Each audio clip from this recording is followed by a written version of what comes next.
Maintenant, pour 1 minute et demie, Monsieur Canfin. Oui, Monsieur Barroso, moi j'ai une question pour vous, si vous acceptez de l'écouter. Je ne sais pas s'il va l'écouter, mais peut-être qu'il va l'écouter, si ça ne vous dérange pas, Monsieur Barroso. Moi, je ne vais pas faire de grands discours, j'ai une question précise. Est-ce que vous savez combien, selon le gouvernement grec lui-même, il y a d'argent grec placé en Suisse qui a échappé à la fiscalité en Grèce? 200 milliards d'euros.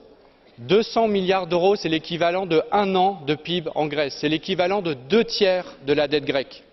Moi, j'attends toujours votre initiative pour aller chercher une fiscalité sur cet argent qui a échappé à la fiscalité, au fisc grec. J'attends aussi d'une initiative forte du gouvernement grec socialiste sur ce sujet. Ça aurait un impact macroéconomique nul sur la Grèce, puisque c'est de l'argent qui est déjà parti ailleurs.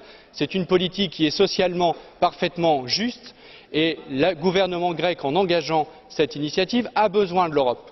Et vous allez me dire, ah oui, mais c'est compliqué. Mais il y a un exemple très simple. Ce sont les États-Unis. Les États-Unis bataillent tous les jours pour obtenir la levée du secret bancaire en Suisse sur leurs propres citoyens. Et ils sont en train de gagner des batailles.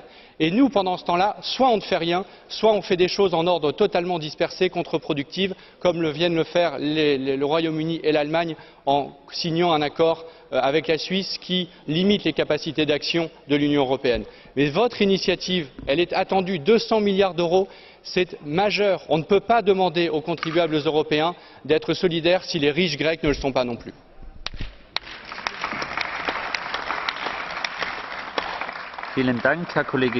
Merci, Monsieur Canfin. Monsieur